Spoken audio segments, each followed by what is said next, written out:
हाँ वो आया होगा रानी का।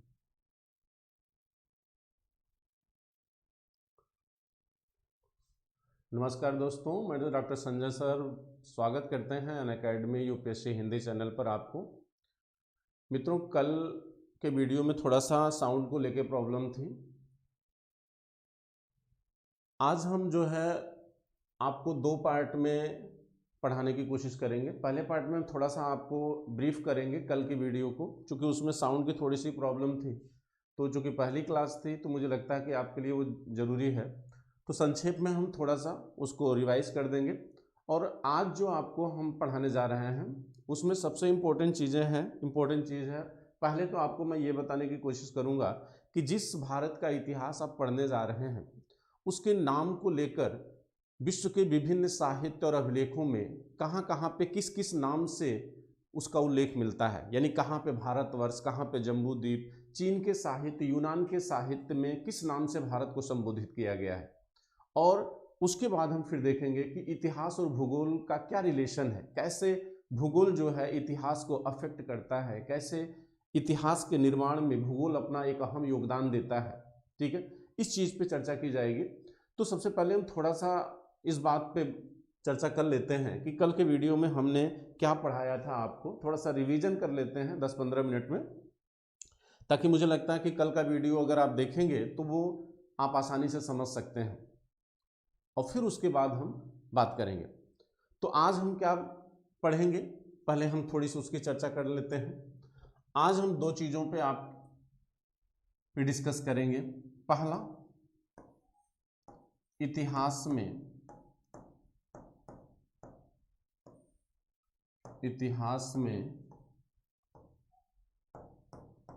भारत के नाम की चर्चा। इतिहास में भारत के नाम की चर्चा, यहाँ से प्रश्न भी आता है। ठीक। और दूसरा हम देखेंगे इतिहास एवं भूगोल, इतिहास एवं भूगोल में अनिवार्य संबंध। इतिहास एवं भूगोल में अनिवार्य संबंध, ये दो टॉपिक आज के वीडियो में, आज के क्लास पे हम चर्चा करेंगे। ठीक है, तो इसको ध्यान रखिएगा, बहुत ही इंपॉर्टेंट टॉपिक है। जैसा कि कल के वीडियो में ही हम कल की क्लास में आपको बता दिए थे कि हमारे जो पढ़ाने का तरीका होगा वो ये है कि चूंकि आर्ट एंड आर्किटेक्चर की क्लास हम आपकी कंटिन्यू कर रहे हैं, तो आर्ट एंड आर्किटेक्चर पर आने से पहले हमने आपसे कहा था कि हम 2-3 बेसिक क्लास आपकी लेंगे। और बेसिक क्लास में सबसे पहले हमने आपको ये बताया कि इतिहास, जिस इतिहास या जिस हिस्ट्री को आप पढ़ने जा रहे हैं उस इतिहास की मीनिंग क्या है। क्या इतिहास मीनिंगलेस है? इतिहास में अर्थ कहाँ से आता है, या इतिहासकार का रोल आपके इतिहास में क्या है, इतिहास का शाब्दिक अर्थ क्या है, इतिहास की उत्पत्ति कहाँ से होती है, कौन उसकी चर्चा करता है, इसकी बात की गई थी। फिर हमने कहा था कि पहले हम इतिहास विषय की चर्चा करेंगे, फिर इतिहास की उपयोगिता क्या है, यूटिलाइजेशन क्या है आपके लाइफ में या वर्तमान गवर्नमेंट में या वर्तमान समय में उसका यूज क्या है, उस पर चर्चा की गई। फिर हम बात करें या किए थे कि इतिहास क्या है, यानी व्हाट इज हिस्ट्री, उसकी परिभाषा किन किन इतिहासकारों ने या किस तरीके से देने का प्रयास किया था, उन परिभाषाओं की बात की गई थी। फिर हमने कहा था जब हम इतिहास से परिचित हो जाएंगे तो हमको पढ़ना किसका इतिहास है, भारत का इतिहास पढ़ना है। आर्ट एंड आर्किटेक्चर जो है बेसिकली आपके एंशिएंट, मिडिवल और मॉडर्न हिस्ट्री से जुड़ा हुआ है, तो हमें भारत का इतिहास पढ़ना है। तो भारत का इतिहास पढ़ने से पहले हम आज की क्लास में हम भारत का उल्लेख देखेंगे कि भारत के इतिहास की शुरुआत कहाँ से होती है, भारत के नाम की चर्चा कैसे आई इतिहास में, भारत का नाम भारत कैसे पड़ा, इन सब बातों की चर्चा की जाएगी। फिर हम देखेंगे अगली क्लास में कि जिस भारत का इतिहास हम पढ़ने जा रहे हैं वह इतिहास बेसिकली ह्यूमन से जुड़ा हुआ है, मानव से जुड़ा हुआ। हम मानव का इतिहास पढ़ने जा रहे हैं, हम मानव की पॉलिटिकल हिस्ट्री पढ़ेंगे, हम सोसाइटी पढ़ेंगे, हम रिलीजन पढ़ेंगे, हम आर्ट एंड आर्किटेक्चर पढ़ेंगे, हम इकोनॉमी पढ़ेंगे। हम जो भी पढ़ेंगे वो कहीं ना कहीं ह्यूमन नेचर से जुड़ा हुआ है, यानी ह्यूमन के इतिहास आप पढ़ने जा रहे हैं, मानव का इतिहास आप पढ़ने जा रहे हैं। तो तीसरी क्लास में यानी कल की क्लास में हम आपको मानव की उत्पत्ति पर चर्चा करेंगे, भारत में ह्यूमन डेवलपमेंट की चर्चा करेंगे, भारत में सांस्कृतिक क्रम या सांस्कृतिक विकास कैसे हुआ मनुष्य के द्वारा उसकी चर्चा की जाएगी।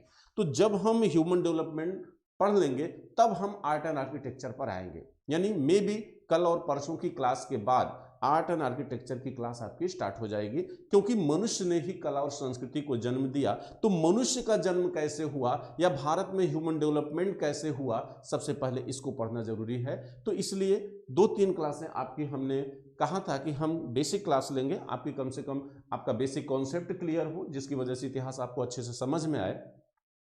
तो आज हम 2 चीजों पर चर्चा करेंगे कि इतिहास में भारत के नाम की चर्चा, बहुत सारा प्रश्न यहां से आता है, आपके यूपीएससी कमीशन में भी आया है सुमेलित करने के लिए, और आपके पीसीएस स्टेट कमीशन के एग्जाम में भी पूछा गया है। फिर हम दूसरा टॉपिक पढ़ाएंगे आपको, इतिहास एवं भूगोल में अनिवार्य संबंध। ठीक है, एक क्रम से एक कहानी के थ्रू इतिहास को पढ़ना है। मैंने पहले दिन ही आपको मित्रों क्लियर किया था कि इतिहास को बांट के मत पढ़िए, जैसे सिंधु सभ्यता, वैदिक सभ्यता या अन्य सभ्यताओं को अलग अलग एक चैप्टर के रूप में मत पढ़िए, क्योंकि इतिहास को बांटा नहीं जा सकता। इतिहास एक ह्यूमन जनरेशन की स्टोरी है, तो कहानी को जब तक आप जोड़ के नहीं पढ़ोगे तब तक इतिहास आपको अच्छे से समझ में नहीं आएगा। और आप अगर पढ़ने का तरीका सीख गए तो आप इतिहास को बहुत अच्छी तरीके से एक स्टोरी की तरह, जैसे एक मूवी देखकर आते हो और वो कहानी आपको बहुत दिनों तक याद रहती है, उसी तरह इतिहास भी आपको याद रहेगा। लेकिन सबसे पहले जरूरी है कि उसके लिए पढ़ने का तरीका आप सीखें। यानी इंडस वैली को अगर आपने पढ़ा तो जिस विशेषता, जिस परंपरा को आपने वहां पर देखा है इंडस वैली में, अगर वो वर्तमान समाज में वो परंपराएं, वो विशेषताएं हमको दिखाई दे रही हैं, तो अन्य सभ्यताओं में उसको पढ़ने की जरूरत नहीं है। यानी मैंने आपको बताया था कि अगर आपने इंडस वैली में धर्म पढ़ा है कि वहां का धर्म कैसा था, भाई जल पूजा, वृक्ष पूजा, मातृ देवी की पूजा या प्रकृति की पूजा अगर वहां दिखाई दे रही है और वर्तमान में भी दिखाई दे रही है 21वीं सदी में, तो इसका मतलब है कि कहीं न कहीं इन परंपराओं का जो निर्वहन है आने वाली सभी संस्कृतियों ने किया है। एक सांस्कृतिक निरंतरता बनी हुई है, तभी तो वर्तमान समाज में ये विशेषताएं हमको दिख रही हैं। तो इसका मतलब है कि जितनी भी सभ्यताएं पीछे की हैं, उन सभी सभ्यताओं में धर्म में ये विशेषताएं विद्यमान रही होंगी। तो हमें सभी सभ्यता में इन चीजों पर ध्यान देने की जरूरत नहीं है। अब बेसिकली हम करते क्या है, हम इंडस वैली में भी रिलीजन को पढ़े, सारी रिलीजन, सारी विशेषताओं को याद करने की कोशिश कर रहे हैं, और वही चीज आके हम वैदिक कल्चर में भी धर्म की सारी विशेषताएं जो हम वहां पे पढ़े हैं वही यहां भी रटने की कोशिश कर रहे हैं। तो ये ब्रेन है, इसकी ये कैपेसिटी है, इसका उतना ही यूज कर सकते हो आप जितना इसकी कैपेसिटी है, लेकिन इसके बेहतर यूज या बेहतर उपयोग के द्वारा आप अपने को अन्य से बेटर कर सकते हैं। तो कैसे कर सकते हैं, उसी चीज को हम आपको गाइडलाइन देंगे। और आप जितने भी हमारे मित्र हैं, जितने भी हमारे स्टूडेंट्स हैं, वो पहले तो खुद जुड़ें, और जितने भी उनसे जुड़े हुए लोग हैं उनमें भी वीडियो को शेयर करें, ज़्यादा से ज़्यादा लोगों को जोड़ें। मुझे लगता है कि मैं आपको एक बेहतर मार्गदर्शन दे सकता हूँ, जो हमारा अनुभव है यूपीएससी का, उसके द्वारा हम आपको एक बेहतर रिजल्ट दे सकते हैं। तो चलिए आज हम आपको इस पे चर्चा करेंगे, ठीक है। लेकिन मैंने जैसा कि आपको कहा कि कल के वीडियो में हमने क्या पढ़ाया था, थोड़ी सी टेक्निकल फॉल्ट आ गई थी उसमें। मोबाइल दो मेरा।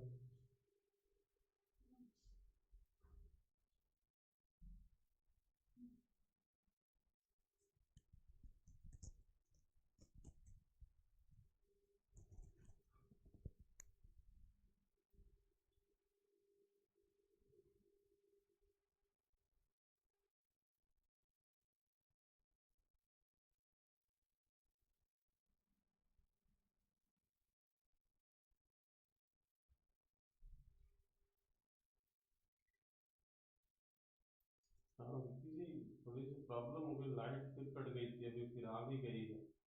ऐसा नहीं हो सकता। हाँ अभी तो मैं कर ले रहा हूँ। अभी ये स्टॉप स्ट्रीमिंग दिखाने लगा है, तो वो मैंने कहा। हम्म। हम्म। अच्छा, मैंने यहाँ से स्टॉप स्ट्रीमिंग नहीं करने की ज़रूरत है ना।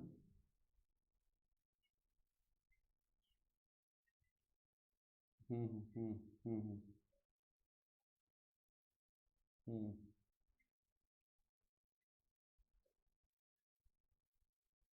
है, अभी ये हम यस कर दे रहे हैं, पूरी तरह इसको क्लोज कर देना, फिर से ओपन कर देंगे। ठीक, ओके कर दिया।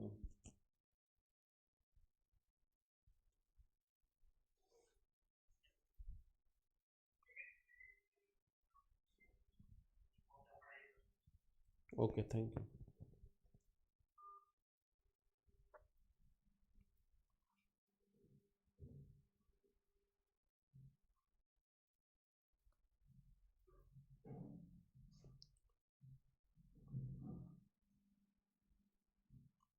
थोड़ी सी टेक्निकल फॉल्ट हो गई थी मित्रों। तो आज हम आपको, जैसा कि अभी हमने बात किया था कि कल की क्लास को थोड़ा सा हम रिवाइज कर देते हैं और फिर उसके बाद जो है आज की क्लास को हम कंटिन्यू करते हैं, ठीक है। तो कल हमने क्या पढ़ाया था उसको हम संक्षेप में आपको बता देते हैं कि कल हमने 3 चीज़ों की चर्चा किया था। पहला हमने देखा था कि इतिहास का शाब्दिक अर्थ क्या होता है। इतिहास का शाब्दिक अर्थ, इस पे चर्चा की गई थी। इसके बाद हमने चर्चा किया था कि इतिहास क्यों, इतिहास क्यों यानी इतिहास को क्यों पढ़ा जाए, ठीक, इतिहास क्यों। फिर इसके बाद चर्चा हुई थी कि इतिहास क्या है, व्हाट इज हिस्ट्री, इतिहास क्या है, इसकी चर्चा हुई थी, ठीक। तो अब मैं आपको इन तीनों मुद्दों पर संक्षेप में रिवाइज करा दे रहा हूं। हमने कल आपको बताया था कि इतिहास का शाब्दिक अर्थ क्या होता है। इसको हमने अगर संधि विच्छेद किया था तो इति धन हा धन आश, और इसका अर्थ आपको हमने बताया था कि निश्चित ही ऐसा हुआ, निश्चित ही ऐसा हुआ, ये इसका शाब्दिक अर्थ था, ठीक। फिर हमने बात किया था कि इतिहास का शाब्दिक अर्थ में निश्चित शब्द लगा हुआ है, यानी इतिहास में जो घटनाएं दिखाई जाती हैं या जिन घटनाओं का विवरण आपके इतिहास में लिखा गया है वो घटनाएं कहीं न कहीं क्या है, सच है, सत्य है, ठीक। इसीलिए इतिहास का शाब्दिक अर्थ क्या कहा गया, निश्चित ही ऐसा हुआ, यानी जो घटनाएं आपके इतिहास में वर्णित हैं, जो घटनाएं आपके इतिहास में मेंशन की गई हैं, वो घटनाएं पूरी तरह क्या है, सत्य हैं। इसीलिए इतिहास का शाब्दिक अर्थ लगाया गया निश्चित ही ऐसा है। निश्चित क्यों, अब प्रश्न उठता है, निश्चित क्यों। निश्चित इसलिए कि इतिहास में जिन तथ्यों का या जिन घटनाओं का, जिन इंसिडेंट्स का उल्लेख मिलता है वो प्रमाणिक स्रोतों के आधार पर लिखी गई हैं, यानी जो बातें इतिहास में की जाती हैं उनका आधार क्या होता है, प्रमाणिक स्रोत होता है। तो किसी भी बात या किसी भी तथ्य का विवरण या उल्लेख जब किसी प्रमाण के आधार पर किया जाता है, ऑथेंटिक रिसोर्सेस के आधार पर किया जाता है, तो वह तथ्य कहीं न कहीं ज़्यादा कॉन्फिडेंशियल होता है, ज़्यादा प्रमाणिक होता है। तो प्रमाणिक स्रोतों के आधार पर इतिहास लिखा जाता है, इसलिए हम इसका शाब्दिक अर्थ क्या है, निश्चित ही ऐसा है। और आपको हमने ये भी बताया था कि प्रमाणिक स्रोत मूलतः कितने प्रकार के होते हैं। बेसिकली आपके 2 प्रकार के होते हैं, लेकिन मैंने एक और दिखाया था, ठीक। तो पहला था आपका आर्कियोलॉजिकल सोर्सेज, पुरातात्विक प्रमाण, और दूसरा था आपका साहित्यिक स्रोत, साहित्यिक स्रोत, और तीसरा था आपका विदेशी विवरण। फिर हमने आपको ये भी बताया था कि जितने भी विदेशी यात्री भारत आए उन्होंने भारतीय सभ्यता और संस्कृति को जो भी समझा उसको किसी न किसी साहित्य में लिपिबद्ध किया है। तो साहित्य भी कहीं न कहीं ये भी इसीलिए इसके अंदर काउंट किया जाता है। तो मूल रूप से आपको स्रोत 2 ही दिखाई देता है, एक पुरातात्विक, दूसरा साहित्यिक, लेकिन विदेशी विवरण को भी अलग से रख के आप आसानी से समझ सकते हो, ठीक। फिर मैंने कहा था कि भाई इतिहास के शाब्दिक अर्थ की व्याख्या हो गई थी और हमने आपको बताया कि इतिहास का शाब्दिक अर्थ निश्चित ही ऐसा है, और निश्चित इसलिए क्योंकि इतिहास में जो बातें कही जाती हैं वो प्रमाणिक तथ्यों और स्रोतों के आधार पर कही जाती हैं, ठीक है। उसके बाद हमने चर्चा किया था कि इतिहास क्यों, फिर हमने इस बात पर चर्चा किया था कि इतिहास क्यों, यानी क्यों पढ़ना चाहते हो आप इतिहास, इतिहास क्यों। तो इसके लिए हमने कई लोगों के स्टेटमेंट को आपके सामने रखा था। इतिहास क्यों, क्यों आप इतिहास को पढ़ना चाहते हैं, इसका वर्तमान में यूटिलाइजेशन क्या है, उपयोग क्या है। तो हमने आपको बताया था कि इतिहास ही एक ऐसा माध्यम है जिसमें बीते हुए काल का या बीते हुए ह्यूमन जनरेशन का, मानव समाज के अनुभवों का संरक्षण किया जाता है। यानी हमारे पूर्वजों ने जो डेवलपमेंट किया, चाहे वो राजनीतिक रहा, चाहे सामाजिक रहा, चाहे इकोनॉमिकल रहा, चाहे कला और संस्कृति के क्षेत्र में रहा, जो भी डेवलपमेंट, जो भी चीजों का निर्माण उन्होंने किया, उनके अनुभवों को इतिहास के अंतर्गत संरक्षित किया गया है। तो इतिहास इसलिए जरूरी है क्योंकि अपने पूर्वजों के संरक्षित किए गए अनुभव से हम अपने फ्यूचर का क्या करते हैं, निर्माण करते हैं। ठीक है, जैसे हमने आपसे बात कहा था कि जैसे बर्नी एक महान इतिहासकार है और बर्नी की किताब का नाम है तारीख ए फिरोज शाही, तारीख ए फिरोज शाही, तारीख ए फिरोज शाही। इस किताब में बर्नी ने कहा था कि इतिहास विज्ञानों की रानी है, इतिहास विज्ञानों की रानी है। बर्नी ने कहा था कि इतिहास विज्ञानों की रानी है। तो इतिहास विज्ञानों की रानी है, इसका तात्पर्य क्या है, इसका सेंस क्या है। इतिहास विज्ञानों की रानी इसलिए है क्योंकि इतिहास में आप किन चीजों का अध्ययन करते हैं। आप इतिहास में राजनैतिक डेवलपमेंट का अध्ययन करते हैं, राजनैतिक विकास का अध्ययन करते हैं। आप इतिहास में सामाजिक विकास का अध्ययन करते हैं, सामाजिक विकास का अध्ययन करते हैं, सामाजिक विकास का अध्ययन करते हैं।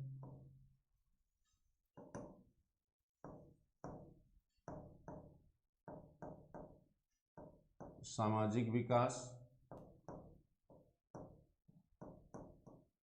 आर्थिक विकास, इसके बाद कला एवं संस्कृति, कला एवं धर्म ले लीजिए। तो जिन चीजों का अध्ययन आप इतिहास के अंतर्गत करते हैं, इन्हीं विषयों के आधार पर आपके अलग अलग सब्जेक्ट बने हुए हैं, जैसे पोल साइंस, पॉलिटिकल साइंस, आपका सोशल साइंस है, आपका इकोनॉमिक्स है, आपका आर्ट है। तो कहने का तात्पर्य यह है कि वर्तमान में जिस सामाजिक विज्ञान का अध्ययन करते हैं, कहा जाता है कि समस्त विज्ञान जो है इतिहास के अंतर्गत क्या है, समाहित है। अन्य विज्ञानों का जो डेवलपमेंट है वो इतिहास के द्वारा ही हुआ है, अन्य विषय का जो डेवलपमेंट है वो इतिहास के द्वारा ही आपको दिखाई दे रहा है। इसलिए बर्नी ने कहा कि इतिहास विज्ञानों की क्या है, रानी है। इससे कहीं न कहीं इतिहास का इंपॉर्टेंस झलक रहा है, उसका यूज, उसका कहीं न कहीं उसका यूटिलाइजेशन आपको दिखाई दे रहा है। दूसरा, अबुल फजल की चर्चा हमने किया था। आप जानते हैं अबुल फजल ने एक ग्रंथ लिखा था जिसका नाम है आईने अकबरी। ये अकबर के दरबार में रहते थे, आईने अकबरी। इस ग्रंथ में इन्होंने कहा था कि इतिहास एक ऐसा दवाखाना है, यानी हॉस्पिटल है, अस्पताल जिसे आप कहते हैं, जहां पर व्यक्ति की हर मर्ज की दवा उपलब्ध है, जहां पर वह अपनी हर बीमारी को दूर कर सकता है। इतिहास एक ऐसा दवाखाना है जहां पर मनुष्य के हर बीमारी का इलाज है। तो ऐसा इन्होंने क्यों कहा, इस स्टेटमेंट से आपको क्या समझ में आता है? भाई, इनके कहने का तात्पर्य यह है कि अगर वर्तमान में या भविष्य में हमें कोई समस्या होती है, कोई प्रॉब्लम होती है, तो हम अपने इतिहास में संरक्षित किए गए जो अनुभव हैं उससे क्या कर सकते हैं, सीख सकते हैं। उससे क्या कर सकते हैं, सीख सकते हैं। तो इतिहास कहीं न कहीं अपनी वर्तमान, आपके जो वर्तमान प्रॉब्लम है या फ्यूचर की जो प्रॉब्लम है उसको हल करने में क्या करता है, मदद करता है। इसीलिए आपके अबुल फजल ने कहा था कि इतिहास एक ऐसा दवाखाना है जहां पर व्यक्ति के हर मर्ज या हर बीमारी की इलाज हो सकता है। ये स्टेटमेंट था किसका? अबुल फजल का। फिर हमने कॉलिन वुड के स्टेटमेंट की चर्चा किया था। कॉलिन वुड वह इतिहासकार है जो इतिहास की उत्पत्ति के विषय में बताता है। उसकी भी चर्चा कल के वीडियो में हमने किया था कि वो कैसे बताता है कि इतिहास कैसे उत्पन्न हुआ। आपको हमने कल बताया था कि कॉलिन वुड कहता है कि चूंकि मनुष्य बौद्धिक प्राणी है जो सोचने की क्षमता रखता है, और बताता है कि मनुष्य ने जब इस बात पर विचार करना शुरू किया कि मैं कौन हूं, मेरी आइडेंटिटी क्या है, मेरे पूर्वज कौन हैं, वहीं से इतिहास का आरंभ होता है, वहीं से हिस्ट्री की स्टार्टिंग मानी गई है। क्योंकि इतिहास में बीती हुई घटनाओं का अध्ययन होता है। कल का क्लास जो है हमारा, वो कहीं ना कहीं पार्ट ऑफ हिस्ट्री है, वो इतिहास का अंग बन चुका है। हमारी 1 मिनट पहले की जो मुलाकात है वो पार्ट ऑफ हिस्ट्री है, क्योंकि इतिहास में बीती हुई घटनाओं का विवरण दिया जाता है। और सामान्य शब्द में अगर आपसे चलते फिरते रास्ते में भी कोई पूछ ले कि व्हाट इज हिस्ट्री, इतिहास क्या है, तो आप एक सिंपल शब्दों में, एक सामान्य शब्द में आप उसको आंसर कर सकते हैं कि इतिहास जो है बीती हुई घटनाओं का क्रमबद्ध तिथिवार विवरण है। यानी बीती हुई घटना होनी चाहिए, उनमें एक सीक्वेंस होना चाहिए, क्रमबद्धता होनी चाहिए, और उसका तब विवरण दिया जाए। कल हमने एग्जाम्पल के रूप में आपको बताया था कि अगर आपको इतिहास लिखना है, अपने मान लीजिए अपने परिवार की ही हिस्ट्री आपको लिखना पड़ जाए, तो सबसे पहले इतिहास आप किसका लिखोगे? पहले इतिहास आप अपने पिता का लिखोगे, क्योंकि पिता जो है आपसे पहले है, फिर अपना लिखोगे, फिर अपने आने वाले बच्चे का या अपनी आने वाली जनरेशन का लिखोगे। तो उसमें एक सीक्वेंस होना चाहिए, क्रमबद्धता होना चाहिए। ये पिक्चर नहीं है, ये मूवी नहीं है कि पुत्र की स्टोरी चल रही हो, फ्लैशबैक में पिता की स्टोरी आ जाए। इसीलिए कहा जाता है कि इतिहास न तो विज्ञान है, इतिहास न तो कहानी है, न तो नाटक है। ये इंटरव्यू में पूछा जाता है कि how can differentiate between history and other sciences, कैसे आप डिफरेंशिएट करोगे कि इतिहास अन्य विज्ञानों से अलग है। तो वास्तव में इतिहास जो होता है उसकी एक अपनी निश्चित आइडेंटिटी है, उन घटनाओं का एक तिथिवार क्रमबद्ध विवरण होता है, उसमें कहीं ऐसा ओवरलैपिंग नहीं होता कि नहीं बाबर का इतिहास बाद में और हुमायूं का इतिहास पहले लिख दिया जाए। तो इसकी चर्चा हमने कल किया था कि किन विशेषताओं के आधार पर आप किसी भी चीज को इतिहास कहते हैं।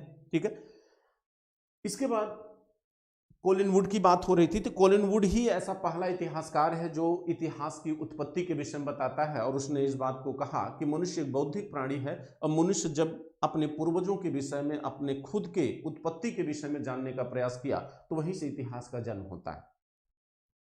फिर हमने चर्चा किया था कि वास्तव में इतिहास आपकी एजुकेशन पॉलिसी में कब शामिल हुआ, आपकी शिक्षण पद्धति का भाग कब बना इतिहास। तो हमने आपको बताया था कि इतिहास बेसिकली अंग्रेजों की देन है, और अंग्रेजों ने ही भारतीय इतिहास को अपनी शिक्षण पद्धति में शामिल किया। वास्तव में आपकी जो प्राचीन एजुकेशन सिस्टम है, जो ओल्ड एजुकेशन सिस्टम था, उसमें बेसिकली सैन्य शिक्षा, वेदों का ज्ञान, उपनिषदों का ज्ञान, व्याकरण, इन सारी चीज़ों को विषय के रूप में शामिल किया जाता था, इतिहास को विषय के रूप में शामिल नहीं किया गया था। ठीक है, लेकिन अंग्रेज जब हिंदुस्तान आए, तो उन्होंने जब हिंदुस्तान पर पॉलिटिकल कैप्चर किया, जब राजनीतिक अधिकार किया, तब आपके इतिहास से परिचित होना उनके लिए आवश्यक था। और इसीलिए उन्होंने 1784 में एशियाटिक सोसाइटी ऑफ बंगाल की स्थापना किया विलियम जोन्स के द्वारा।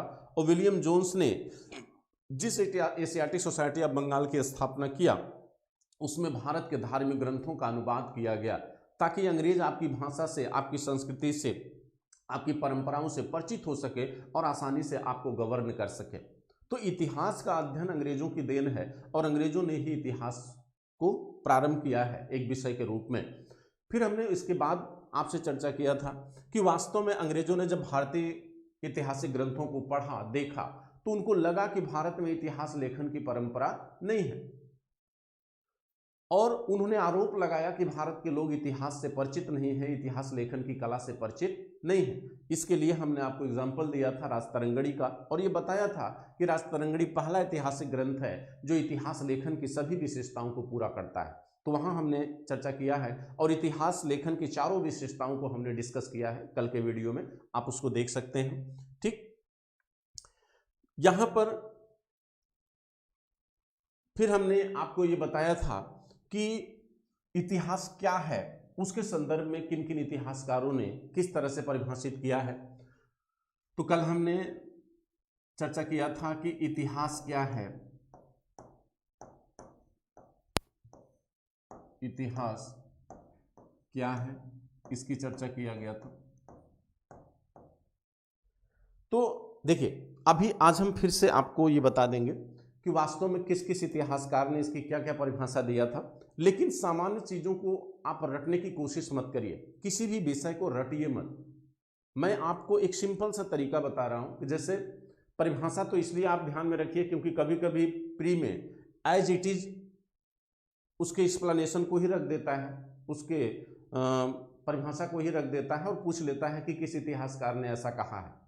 ठीक है, तो वो पढ़ना जरूरी है। बट आपसे अगर कोई पूछे कि व्हाट इज हिस्ट्री, इतिहास क्या है, तो आप क्या उसे समझाएंगे, सामान्य शब्दों में क्या समझाएंगे उससे।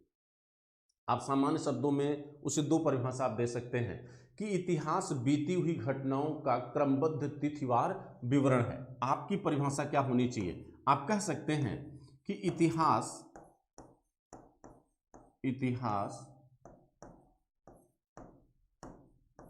बीती हुई घटनाओं का क्रमबद्ध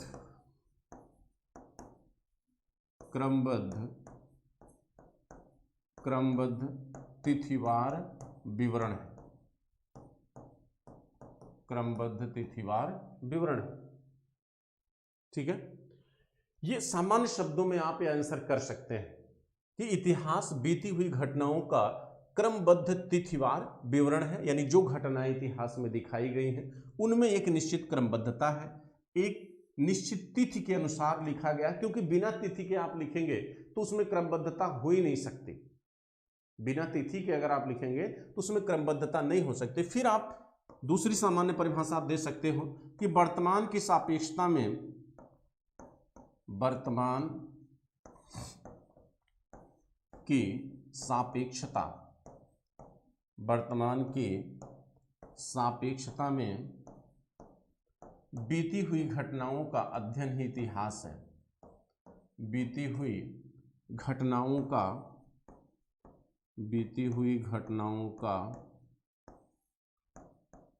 अध्ययन, बीती हुई घटनाओं का अध्ययन ही इतिहास है।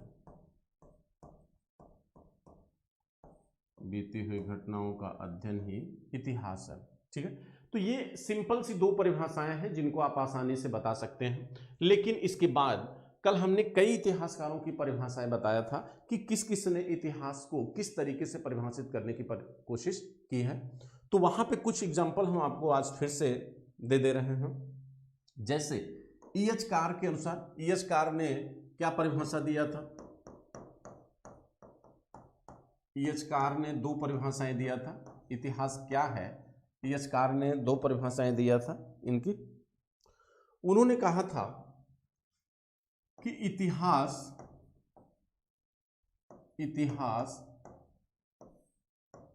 तथ्यों एवं इतिहासकार के बीच एक अंतर क्रिया है। इतिहासकार के बीच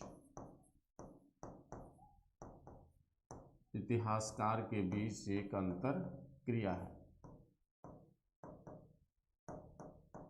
इतिहासकार के बीच एक अंतर क्रिया है, यानी कहने का मतलब, कल हमने इसको बहुत अच्छे से समझाया था कि कोई भी घटना हो, उस घटना के बारे में जो व्यक्ति लिखता है वो इतिहासकार होता है, लेकिन उस घटना का जो विवरण होता है वो किसी न किसी तथ्य पे आधारित होता है। उस तथ्य के विश्लेषण के माध्यम से जो स्टोरी लिखी जाती है वही क्या होती है, इतिहास होती है। ठीक है, यानी किसी प्रमाण के आधार पर, किसी पाए गए प्रमाण का जब विश्लेषण किया जाता है इतिहासकार के द्वारा, यानी इतिहासकार एवं तथ्य दोनों के बीच जो विश्लेषण होता है, जो अंतरक्रिया होती है, वही क्या है, इतिहास है। और हमने शाब्दिक अर्थ में भी आपको बताया कि शाब्दिक अर्थ में निश्चित ही ऐसा हुआ। निश्चित क्यों? क्योंकि इतिहास में घटना का जो विवरण होता है वो प्रमाणिक स्रोतों के आधार पर होता है। ठीक है, दूसरी परिभाषा इन्होंने दिया था कि इतिहास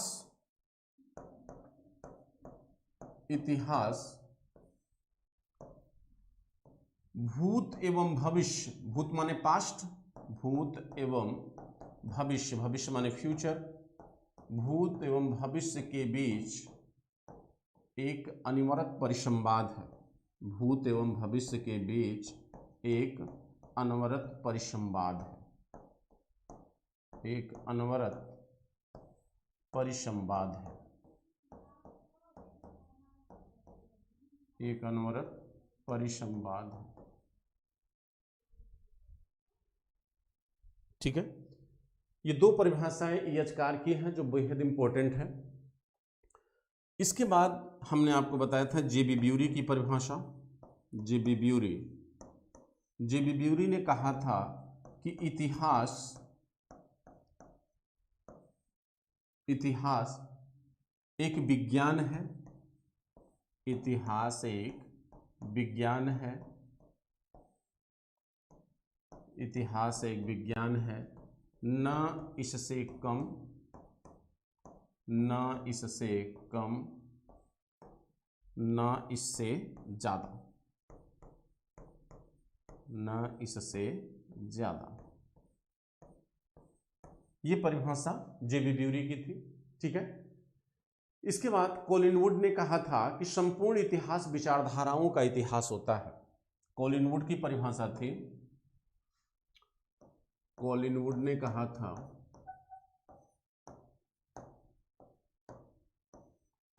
संपूर्ण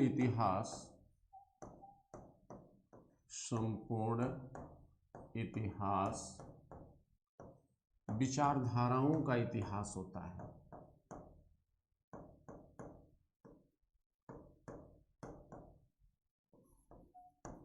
विचारधाराओं का इतिहास होता है।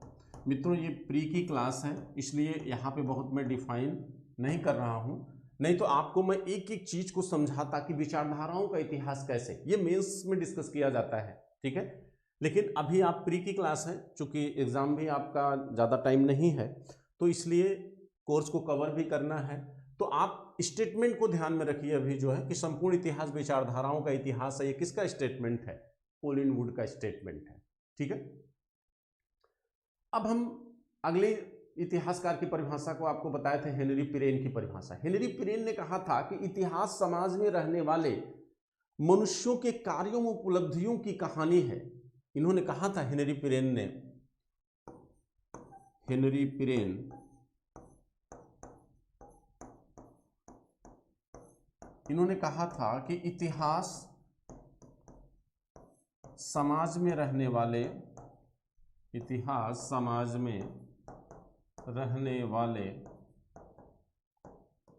मनुष्यों के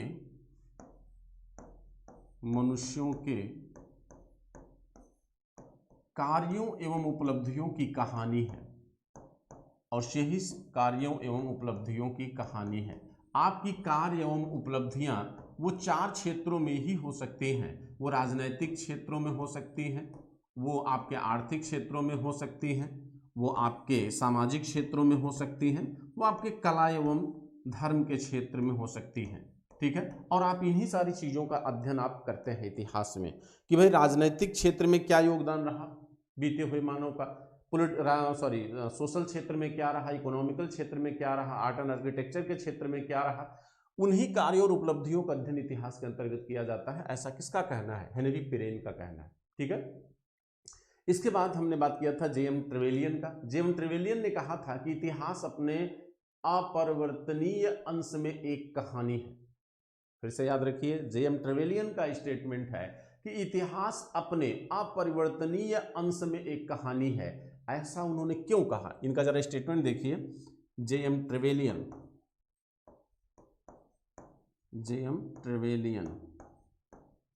इन्होंने कहा कि इतिहास अपने अपरिवर्तनीय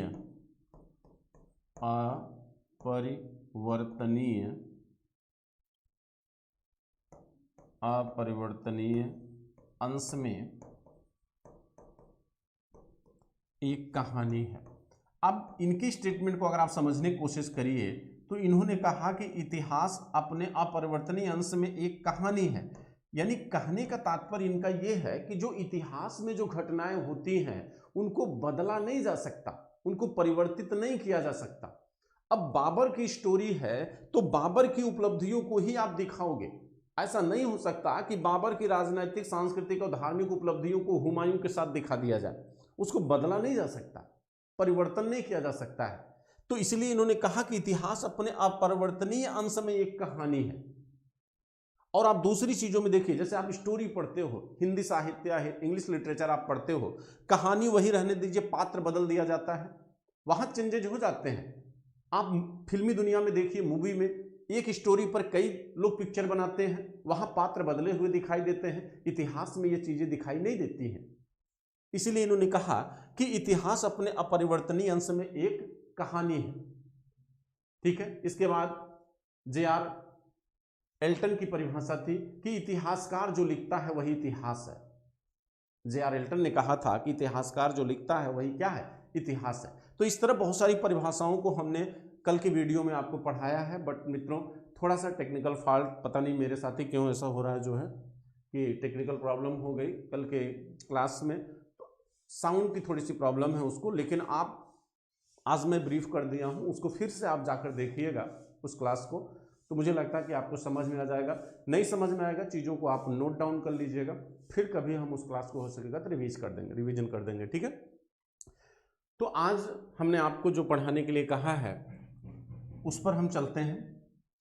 और आज हम भारत के नाम की चर्चा इतिहास में करते हैं। भारत के नाम की चर्चा, मित्रों ध्यान से समझिएगा इसको। भारत के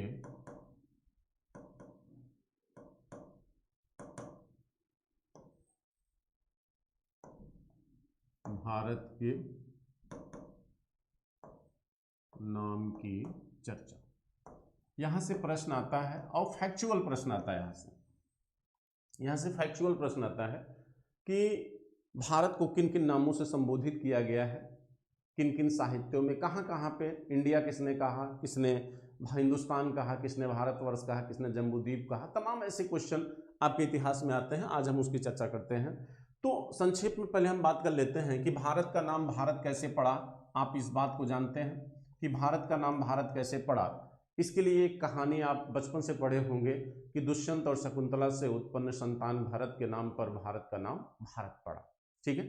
लेकिन आप जानते हैं मित्रों, अगर आप गौर से सोचिए कि दुष्यंत हस्तिनापुर के राजा हुआ करते थे, और हस्तिनापुर का जो क्षेत्र है वो बेसिकली आपके दिल्ली मेरठ का जो क्षेत्र है, हरियाणा से लगा हुआ वो क्षेत्र है। तो कहने का तात्पर्य है कि भारत के नाम पर जो भारत नाम आया होगा, भारत के नाम पर जो भारत नाम पड़ा, वह भारत बेसिकली वो कहाँ पे था, दिल्ली और मेरठ में था। वो आधुनिक भारत नहीं था, वो दिल्ली एवं मेरठ का क्षेत्र है। वो दिल्ली एवं मेरठ का क्षेत्र है। ठीक है, इस चीज को समझिए। दूसरा, एक और भारत है, और ये भारत जो है किसके पुत्र बताए गए हैं, ये ऋषभदेव के पुत्र बताए गए हैं। और आप जानते हैं कि ऋषभदेव जैन धर्म के प्रथम तीर्थंकर हैं। कहा जाता है कि ऋषभदेव की दो संतानें थी, ऋषभदेव की दो संतानें थी, एक इनकी दो संतानें थी, एक महाबली, दूसरे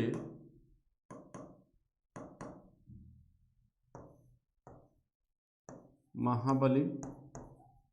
दक्षिण में जो मूर्ति है इन्हीं की है, पूछा गया हुआ प्रश्न है। और भारत, तो कहा जाता है कि ऋषभदेव के पुत्र भारत के नाम पर भारत का नाम भारत पड़ा।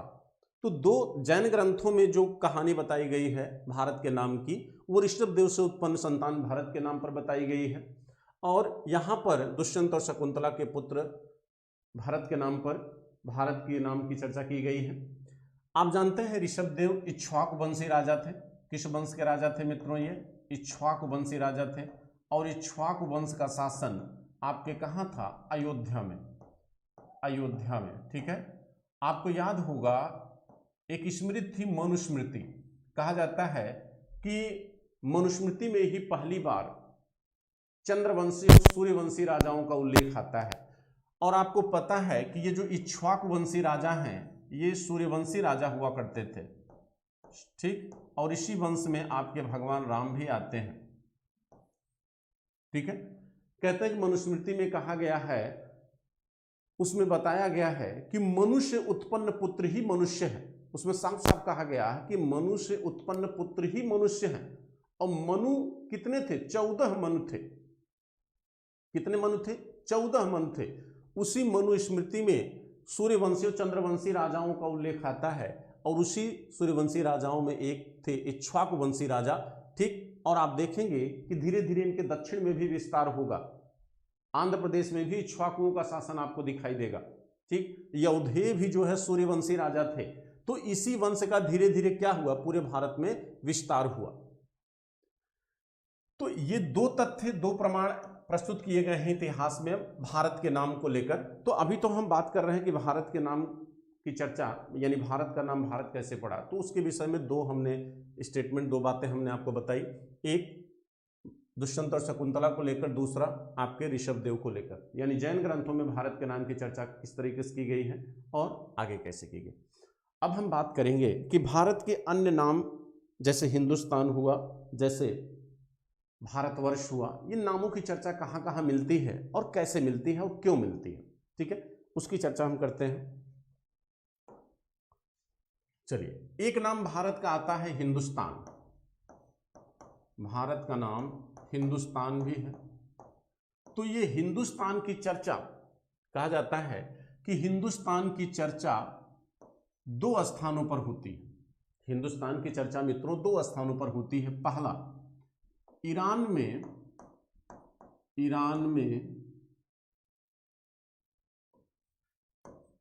ससानी वंश, ईरान में ससानी वंश के राजा शाहपुर फर्स्ट,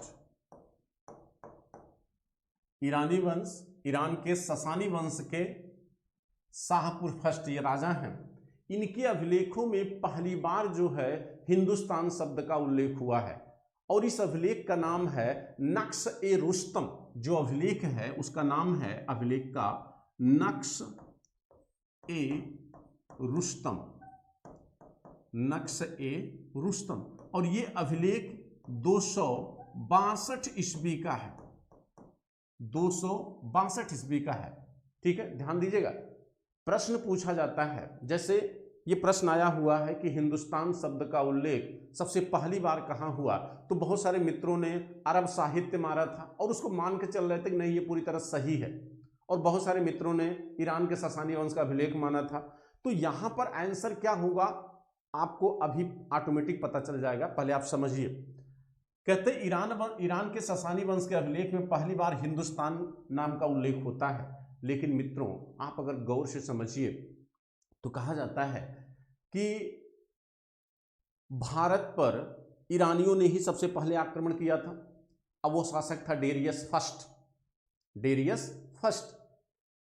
इसका उल्लेख हेरोडोटस अपनी रचना हिस्टोरिका में करता है, और वो बताता है कि भारत का सिंध प्रांत जो है वो ईरानी शासक डेरियस फर्स्ट के राज्य का 20वां प्रांत था, और कहता है कि यहां से प्रतिवर्ष 360 टेनेंट स्वर्ण मुद्राएं वह वसूला करता था। तो सिंध जो सिंध क्षेत्र है वो एक प्रांत बन गया था, किसका? ईरानियों का, क्योंकि ईरानियों ने उस क्षेत्र को जीता था। हिंदुस्तान पर होने वाला यह पहला बाह्य आक्रमण माना जाता है। लेकिन अल्फाबेटिकल अंतर होने के कारण, वर्ण का अंतर होने के कारण ईरान के अभिलेखों में इस सिंध को हिंद लिखा जाता था, यानी वहां पर सा के बदले हा वर्ण का उपयोग होता था, जिसकी वजह से सिंध क्षेत्र को उन्होंने हिंद के रूप में अंकित किया, और यही हिंद, हिंद से हिंदुस्तान बना। यानी कहने का मतलब है कि उनके अभिलेखों में जो हिंदुस्तान शब्द आया है ये बेसिकली आपके सिंध प्रांत के लिए आया है, न कि संपूर्ण हिंदुस्तान के लिए आया है। ठीक है, अब मुझे ऐसा लगता है कि आपको क्लियर हुआ होगा। इसके बाद कहा जाता है कि अरबी साहित्य मूलतः अरब के जो साहित्य हैं वो फारसी भाषा में लिखे गए हैं। कहा जाता है कि अरब का एक साहित्य है हुदूद अल आलम, अरब साहित्य है अल आलम, और यह साहित्य मित्रों ये 9वीं सदी का है, ये 9वीं ईस्वी का है। अब आप गौर करिए, कहा जाता है कि इसमें जिस हिंदुस्तान शब्द का उल्लेख किया गया है वह हिंदुस्तान संपूर्ण भारत का हिंदुस्तान है, वह हिंदुस्तान संपूर्ण भारत का हिंदुस्तान है। तो यानी यहां पर आपको यह समझना होगा कि अरब साहित्य में जिस हिंदुस्तान शब्द का उपयोग आया है वह संपूर्ण भारत के लिए है। तो प्रश्न के प्रकृति को ध्यान में रखते हुए आप आंसर करिएगा। अगर हिंदुस्तान शब्द केवल पूछे एज अ वर्ड तो आप कहेंगे ससानी वंश का अभिलेख, लेकिन अगर पूछे कि भारतवर्ष संपूर्ण भारत के लिए हिंदुस्तान शब्द का उपयोग पहली बार कब हुआ तो आप कहेंगे अरब साहित्य में हुआ। ठीक है, ये चीज आपको ध्यान होना चाहिए, तभी आप सही आंसर कर पाओगे। इसके बाद कहा जाता है कि ईसामी जो मोहम्मद बिन तुगलक के दरबार में रहता था, और ईसामी की रचना का नाम है फुतूह उस सलातीन, फुतूह उस सलातीन। इस ग्रंथ में भी, फुतूह उस सलातीन ग्रंथ में भी ईसामी ने हिंदुस्तान की चर्चा किया है, और इसने कहा है कि हिंदुस्तान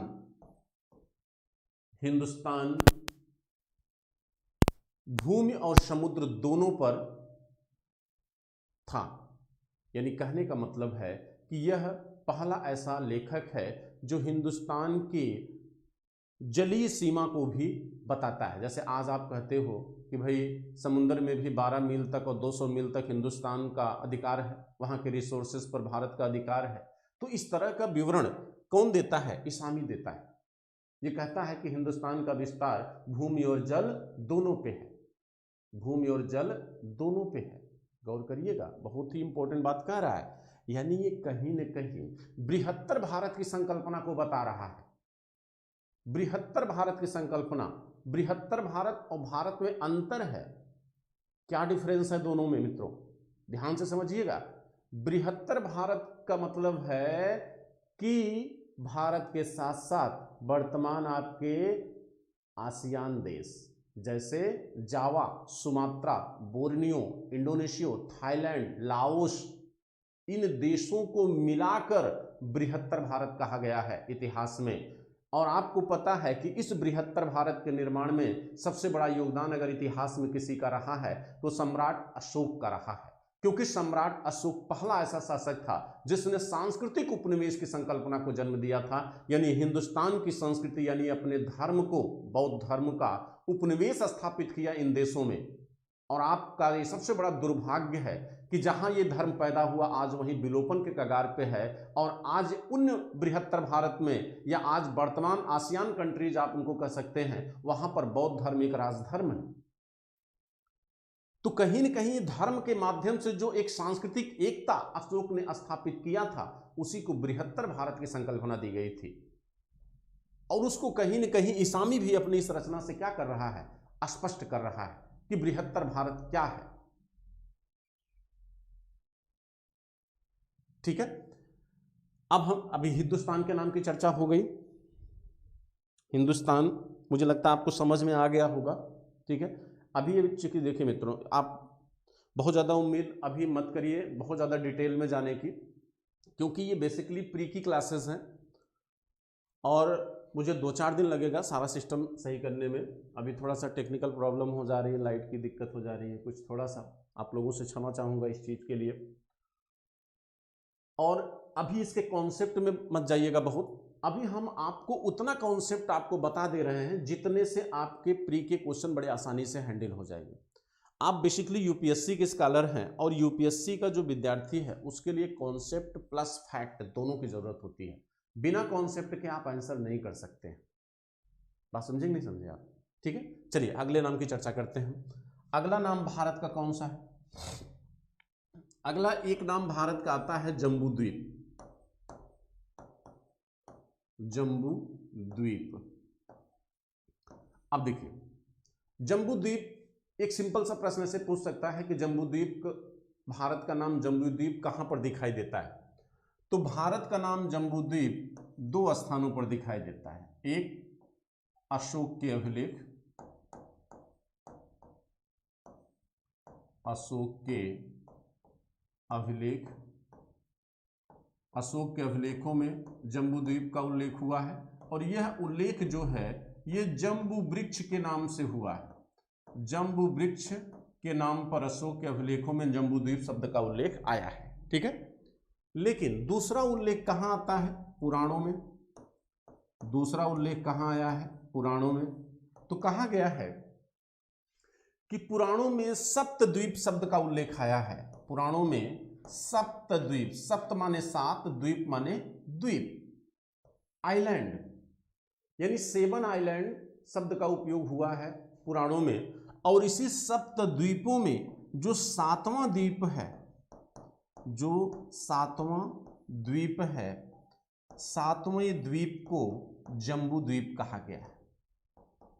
7वें द्वीप को जम्बू द्वीप कहा गया, ठीक है। तो पुराणों में और अशोक के अभिलेखों में जिस जम्बू द्वीप की चर्चा हुई है, अब आप इस बात को गौर करिएगा कि पुराण पहले हैं कि अशोक के अभिलेख पहले हैं, ठीक है। तो पुराणों का ड्यूरेशन गुप्त काल तक माना गया है, ठीक है। और अशोक के अभिलेख आप जान ही रहे 300 BC के हैं। तो यहाँ पहले कौन होगा, बाद में कौन होगा, ये सोचना या समझना आपका काम है, ठीक है। तो जम्बू द्वीप के नाम की चर्चा हमने आपको बता दिया। आपके पुराणों में ही भारत को हेमवत वर्ष कहा गया है, हेमवत वर्ष भी कहा गया है आपके पुराणों में, ठीक है। हेमवत वर्ष भी कहा गया है। अब देखिए, चीन के साहित्यों में भारत को किस नाम से संबोधित किया गया है? चीनी साहित्य में, चीन के साहित्य, चीन के साहित्य में भारत को यीन तू कहा गया है। चीन के साहित्य में भारत को क्या कहा गया है? यीन तू, ठीक है। भारत के लिए कौन सा शब्द आया है चीन के साहित्य में? यीन तू शब्द आया है। और इस शब्द का उपयोग किया है किसने? वेनसांग ने। किसने किया है? वेनसांग ने किया है। इस शब्द का उपयोग किसने किया है? वेनसांग ने किया है इस शब्द का उपयोग, ठीक है। और कहते हैं एक इतिहासकार वहां का है इत्सिग, ठीक है। इत्सिग चीनी इतिहासकार है। इत्सिग ने भारत को 2 नामों से संबोधित किया है, ब्रह्मदेश और आर्य देश। जो ये तो वेनसांग हो गया। इत्सिग ने अपने साहित्य में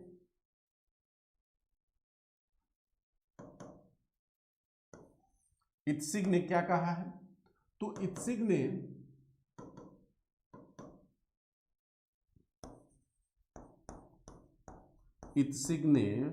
भारत को 2 नाम दिया है, एक ब्रह्मदेश, ब्रह्मदेश और आर्य देश। ब्रह्मदेश का क्या मतलब है? एक होता है ब्रह्मक्षत्र। ब्रह्मक्षत्र किसे कहा गया? ब्रह्मक्षत्र ऐसे लोगों को कहा गया है जिन लोगों ने ब्राह्मण रहते हुए भी क्षत्रियों के कर्तव्य को अपनाया है, ठीक है, उनको ब्रह्मक्षत्र कहा गया है। और 7वीं सदी में इत्सिग हिंदुस्तान आया है और इसने जिस काल में हिंदुस्तान में प्रवेश किया है उस समय इसने देखा है कि बहुत सारा ऐसा ब्राह्मण वर्ग है जो कृषि कार्य में लगा हुआ है। और इसका सबसे बेहतर प्रमाण आपका नरसिंह पुराण है, जिसमें ब्राह्मणों को भी कृषि कार्य अपनाने की बात कही गई, क्योंकि यह सामंतवादी युग का चरण है और कृषि का विस्तार हुआ था। इस समय एक आत्मनिर्भर अर्थव्यवस्था का विकास हुआ था हिंदुस्तान में। तो यहां पर वर्ण का जो वर्णक्रम था वो बदल चुका था। बहुत सारे वर्णों ने दूसरे वर्णों के कर्तव्यों को भी अपना लिया था, इसीलिए वो ब्रह्मदेश कहता है। और दूसरा आर्य देश कहता है।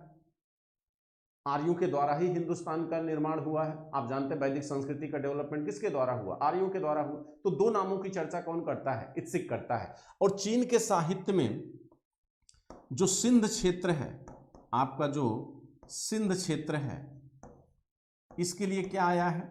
इसके लिए तुएंचू शब्द आया है। सिंध क्षेत्र को क्या कहा गया है? तुएंचू।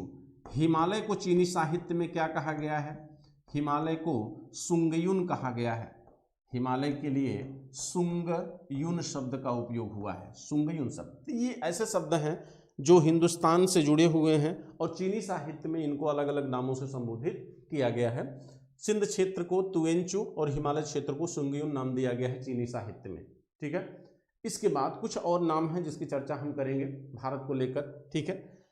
अब अगर आपसे कोई कहे कि भारत को भारतवर्ष पहली बार कहाँ कहा गया है, भारत का भारतवर्ष नाम पहली बार कहाँ पर हमको दिखाई देता है, तो भारत को भारतवर्ष यह नाम पहली बार कहा जाता है कि कलिंग के राजा थे, चेदी वंश के राजा, चेदी वंश के राजा खारवेल, ये जैन धर्मावलंबी शासक था। इसका एक अभिलेख था खारवेल का हाथी गुम्फा अभिलेख। ये अभिलेख बहुत महत्वपूर्ण है, हाथी गुम्फा अभिलेख। इसी में पहली बार भारत को भारतवर्ष के नाम से संबोधित किया गया है और कहा जाता है कि यह हाथी गुम्फा अभिलेख जो है ये प्राकृत भाषा में है। किस भाषा में है? प्राकृत भाषा में है। और ये पहला अभिलेख है जो आपकी मूर्ति पूजा का प्रमाण देता है। कहा जाता है कि महापद्मनंद ने कलिंग पर आक्रमण करके वहां से एक मूर्ति लाया था, जिन माने विजेता, तीर्थंकरों को जिन कहा गया है। तो मूर्ति पूजा का प्रमाण देने वाला भी ये पहला अभिलेख है। ये नहर के निर्माण का प्रमाण देने वाला पहला अभिलेख माना जाता है। तो इस अभिलेख का बहुत इंपॉर्टेंस है। आपको आर्कियोलॉजिकल रिसोर्सेस में पढ़ाएंगे मेंस में हम आपको कि क्या इंपॉर्टेंस होता है किसी अभिलेख का। एक अभिलेख आपके राजनीतिक, आर्थिक, सामाजिक जीवन को कैसे अफेक्ट करता है, क्या जानकारी देता है, उसका इंपॉर्टेंस हिस्ट्री में क्या होता है, वो सारी चीज़ें आपके मेंस में देखी जाएंगी। तो इस अभिलेख में पहली बार भारत को भारतवर्ष के नाम से संबोधित किया गया है, ठीक है। तो ये भारत के नाम की चर्चा हो रही थी। अब आते हैं हम इंडिया शब्द किसने उपयोग किया? इंडिया शब्द का उपयोग आपके यूनानी साहित्य में किया गया है, यानी यूनानियों ने भारत को क्या कहा? इंडिया कहा है। तो यूनानियों में कौन? एक हेरोडोटस जो फादर ऑफ हिस्ट्री है, इसे आप फादर ऑफ हिस्ट्री भी कहते हैं। इसने अपनी रचना हिस्टोरिका में इस शब्द का उपयोग किया है, ठीक है। एक बात आपसे पूछूं, अगर आपसे पूछा जाए कि सबसे पहला विदेशी लेखक कौन है जिसने भारतवर्ष का इतिहास लिखा, यानी सबसे पहला विदेशी कौन है जिसने अपने लिटरेचर में हिंदुस्तान का या भारत का उल्लेख करता है कि भारत जैसा भी कोई देश है, यानी भारत के इतिहास को लिखने वाला पहला विदेशी कौन है? तो पहला विदेशी वो है स्काईलैक्स के बाद जो है नंबर आता है किसका? हेरोडोटस का। अभी हमने हेरोडोटस की चर्चा किया था कि हेरोडोटस जो है भारत के सिंध प्रांत की बात करता है और वो बताता है कि डेरियस फर्स्ट ने सिंध प्रांत को जीता था। तो कहीं न कहीं भारत के इतिहास को लिखा हेरोडोटस ने, लेकिन हेरोडोटस से पहले किसने लिखा था? स्काईलैक्स ने। ये आपके असिस्टेंट प्रोफेसर के एग्जाम में पूछा गया क्वेश्चन है कि भारतवर्ष का इतिहास लिखने वाला पहला विदेशी यात्री कौन है? तो वो है स्काईलैक्स। ये ऐसे विदेशी यात्री थे जो कभी हिंदुस्तान आए नहीं, लेकिन अन्य स्रोतों पर आधारित इन्होंने भारत के इतिहास को लिखा। इसीलिए आप जानिए, कहते हैं कि स्रोत भी कई प्रकार के होते हैं। जैसे आप बेसिकली सामान्यतः लोग यही बताते हैं कि स्रोत दो प्रकार के होते हैं, एक आर्कियोलॉजिकल, एक लिटरेचर, और कहीं कहीं आपको तीनों बता दिया जाता है, विदेशी विवरण। लेकिन दूसरे तरीके से अगर देखिए तो जो रिसोर्सेस होते हैं वो भी दो प्रकार के होते हैं, प्राइमरी और सेकेंडरी, प्राथमिक रिसोर्स और सेकेंडरी रिसोर्स।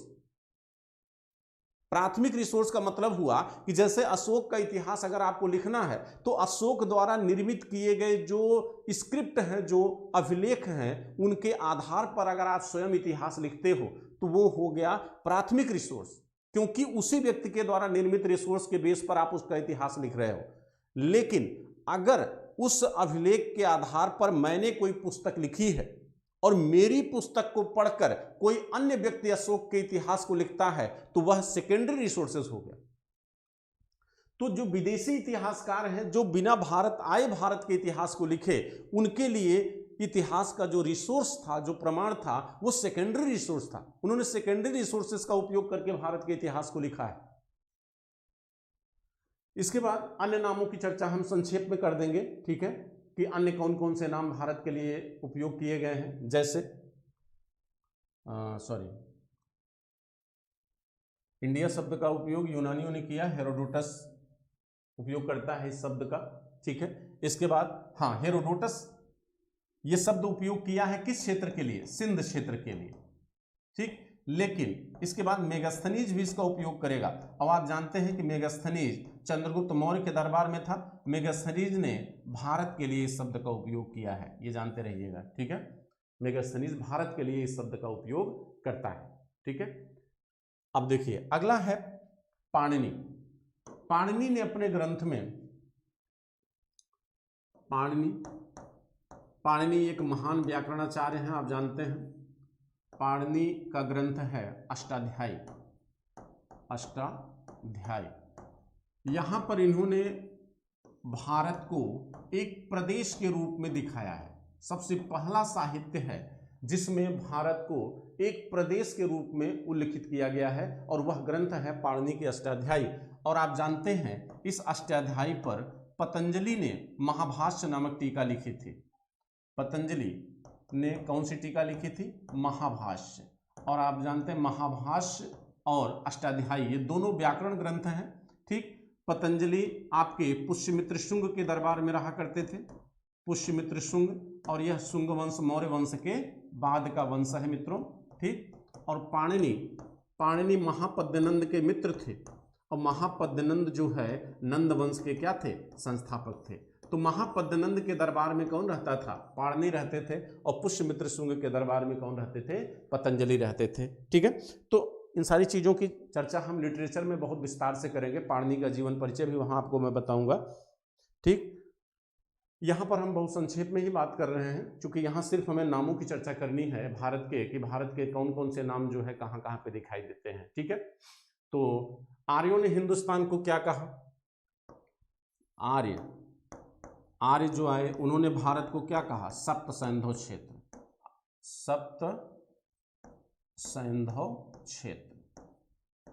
सप्त सैंधव क्षेत्र आर्यों के द्वारा कहा गया, ठीक है।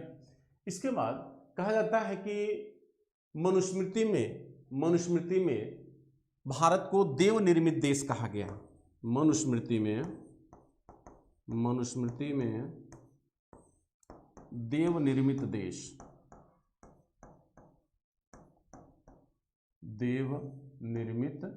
देश कहा गया है मनुस्मृति में भारत को, ठीक है।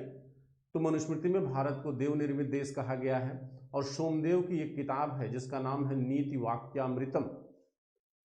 वाक्यामृतम।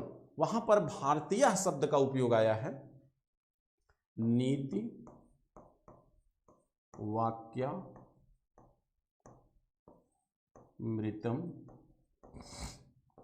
यहां पर भारतीय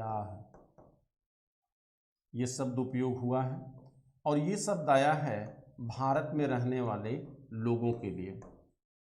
भारत में रहने वाले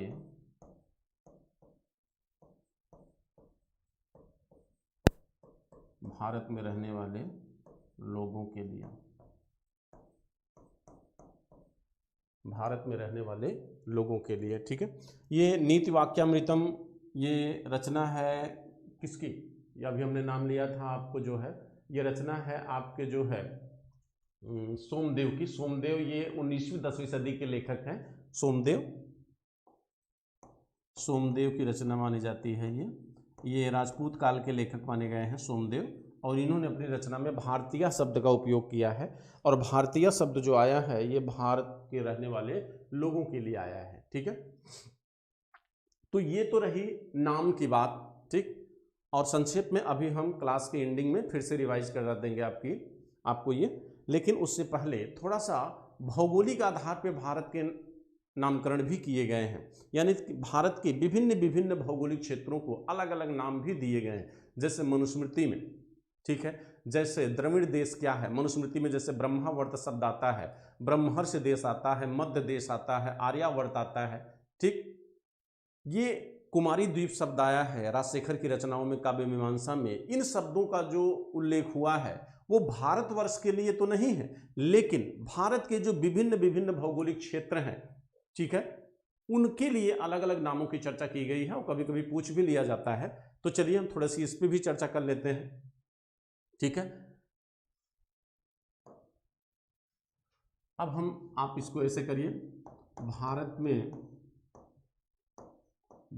में विभिन्न भौगोलिक क्षेत्रों का नाम, भारत में विभिन्न भौगोलिक क्षेत्रों का नाम, विभिन्न भौगोलिक क्षेत्रों का नाम, ठीक है, विभिन्न भौगोलिक क्षेत्रों का नाम। तो आप इसके लिए थोड़ा सा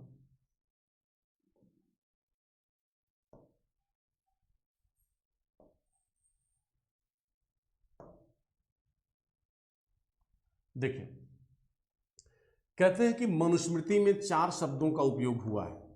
मनुस्मृति में 4 शब्द आते हैं। मनुस्मृति 200 BC की मानी जाती है। ये मौर्योत्तर काल के चीज़ों का विवरण देती है मनुस्मृति। मनुस्मृति में 4 शब्द आए हैं। एक, सबसे पहला शब्द है ब्रह्मावर्त क्षेत्र। शब्द को बहुत ध्यान सुनिएगा,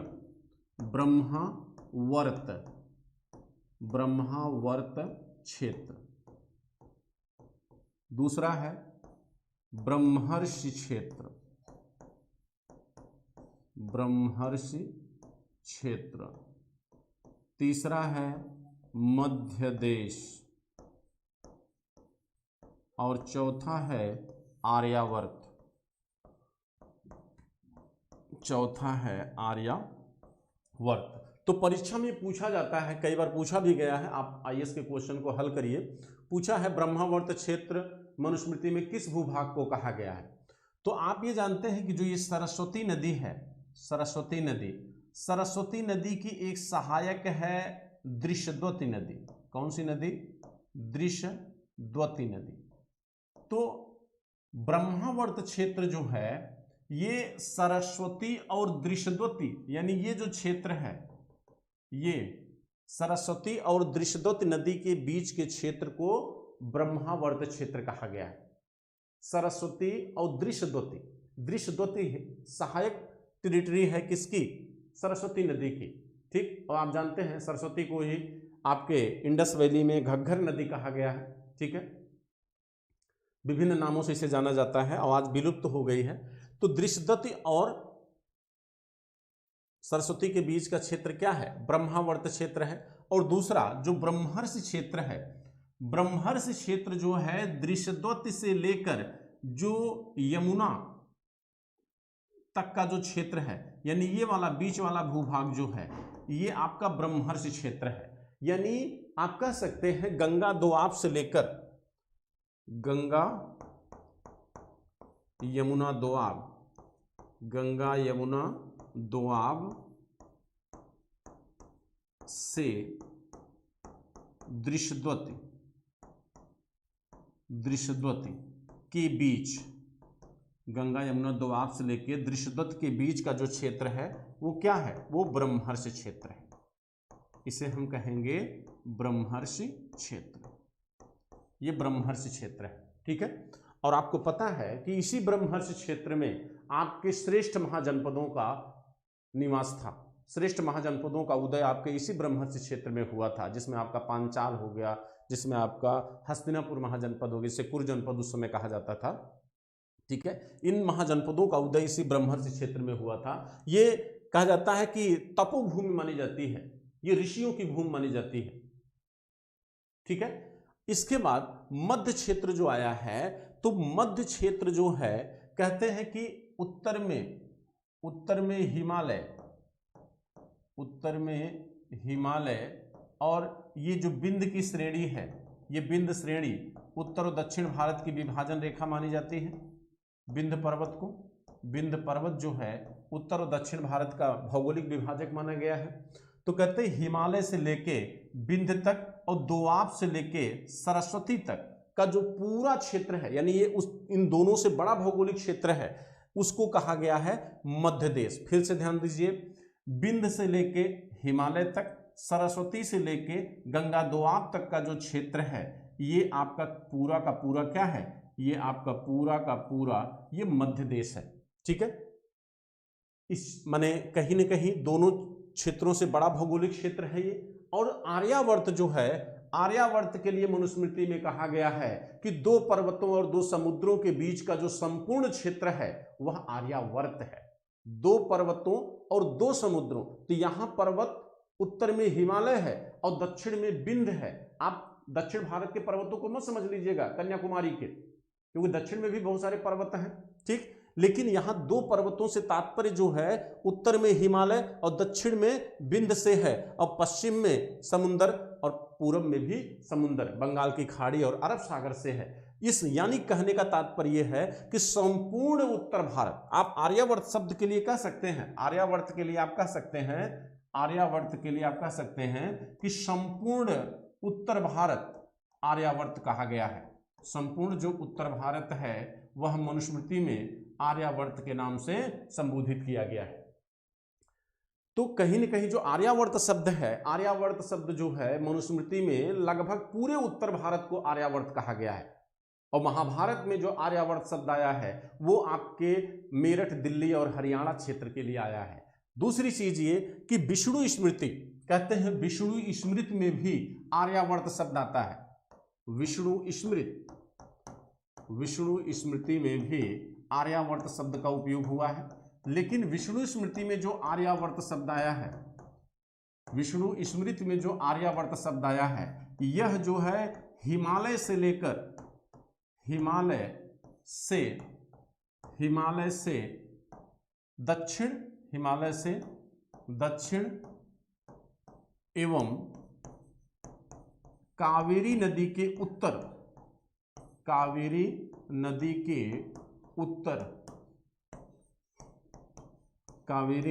उत्तर का जो क्षेत्र है इसे आर्यावर्त कहा गया। लेकिन इसका मतलब हुआ कि जो मनुस्मृति में आर्यावर्त है उससे बड़ा भौगोलिक क्षेत्र है विष्णु स्मृति का आर्यावर्त।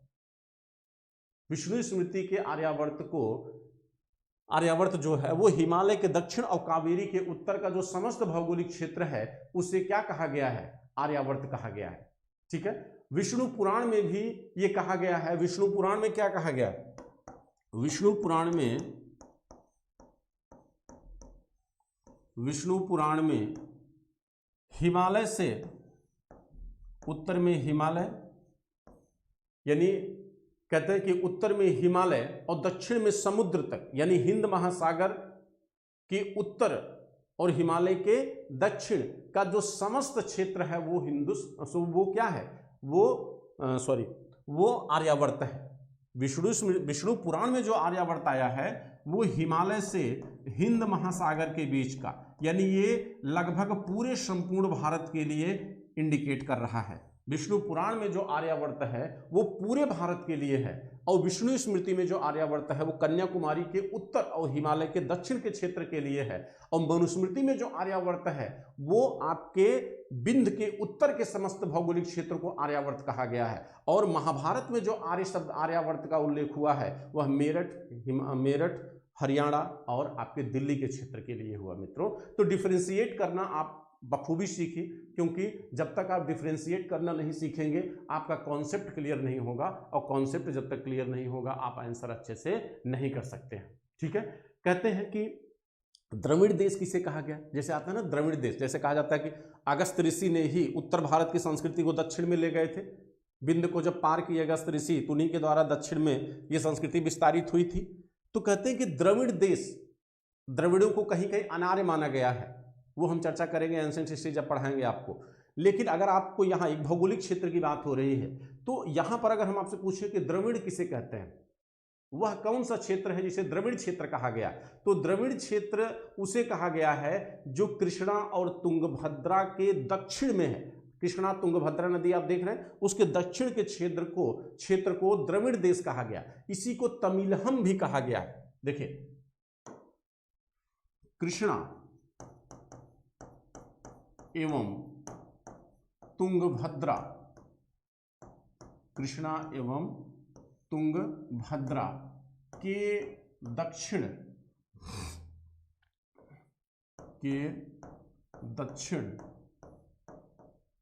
का क्षेत्र, इसके लिए दो शब्दों का उपयोग हुआ है, एक द्रविड़ प्रदेश, द्रविड़ क्षेत्र, और दूसरा एक शब्द और उपयोग हुआ है तमिलहम, तमिलहम शब्द का उपयोग भी आया है। तो ये दो शब्दों का उपयोग किया गया है। इसी को राजशेखर एक लेखक है, राजशेखर की रचना है काव्य मीमांसा, राजशेखर की रचना है काव्य मीमांसा, बहुत ही महत्वपूर्ण किताब है काव्य मीमांसा। इस पुस्तक में इसने इसी भौगोलिक क्षेत्र को कुमारी द्वीप कहा है। इसने क्या कहा है? कुमारी द्वीप, यानी कृष्णा और तुंगभद्रा के दक्षिण के भूभाग को इसने एक अलग नाम दिया है कुमारी द्वीप। और मित्रों, हम अब क्लास की एंडिंग की तरफ बढ़ रहे हैं, लेकिन आपको एक और बता दें कि ये वही राजशेखर है जो अपनी इसी रचना काव्य मीमांसा में नर्मदा नदी को उत्तर और दक्षिण भारत का भौगोलिक विभाजक मानता है। जैसे अभी तक हमने आपको बताया कि विंध्य पर्वत ही उत्तर और दक्षिण भारत को बांटता है, लेकिन एक और जानते रहिए, नर्मदा नदी भी उत्तर और दक्षिण भारत की विभाजक रेखा है। तो नर्मदा नदी को, वैसे नर्मदा को रेवा नदी कहा गया है शतपथ ब्राह्मण ग्रंथ में, नर्मदा को शतपथ ब्राह्मण ग्रंथ में रेवा नदी कहा गया है। तो नर्मदा को उत्तर और दक्षिण भारत की विभाजक रेखा किसने माना है? राजशेखर ने माना है। ठीक है, तो मित्रों ये आप बखूबी ध्यान रखिएगा। फिर से हम आपको नामों का एक रिवीजन 2 मिनट में करा दे रहे हैं। भारत का नाम, भारतवर्ष सबसे पहले कहाँ मिला? तो खारवेल के हाथी गुम्फा अभिलेख में। हिंदुस्तान नाम कहाँ आता है? तो वो ससानी वंश के अभिलेखों में आता है, ईरान के और अरब साहित्य में आता है। चीन के साहित्य में येनतु कहा गया है भारत को, यूनानी साहित्य में इंडिया कहा गया है भारत को। हाँ, इंडस कहा गया है हिब्रू भाषा में, एक भूल गया हूँ, ठीक है, इंडस शब्द आता है हिब्रू भाषा में, ठीक है, हिब्रू भाषा में इंडस शब्द का उपयोग हुआ है। ठीक है, बहुत मुझे नहीं लगता कि इससे बाहर क्वेश्चन जाना चाहिए। ठीक है मित्रों, तो आज की क्लास यहीं तक रखते हैं। वैसे मैंने उम्मीद किया था कि आपको भारत और इतिहास का भौगोलिक संबंध भी पढ़ा देंगे, लेकिन मुझे लगता है वो खुद एक क्लास के बराबर है और बहुत अच्छा कॉन्सेप्चुअल क्लास होगी आपकी कल की। और मुझे उम्मीद है कि अगर आपको क्लास पसंद आ रही है तो आप अपने मित्रों में ज़रूर शेयर करेंगे, आप चैनल को आगे ले जाइए थोड़ा। और हम लोगों का जो एक लक्ष्य है, एक टारगेट है, ख़ास तौर से यूपीएससी हिंदी मीडियम के विद्यार्थियों के लिए, एक बेहतर माने क्वालिटी युक्त एक मटेरियल उनको देने की, कि ताकि वो बेहतर रिस्पांस कर सके, बेहतर रिजल्ट दे सके।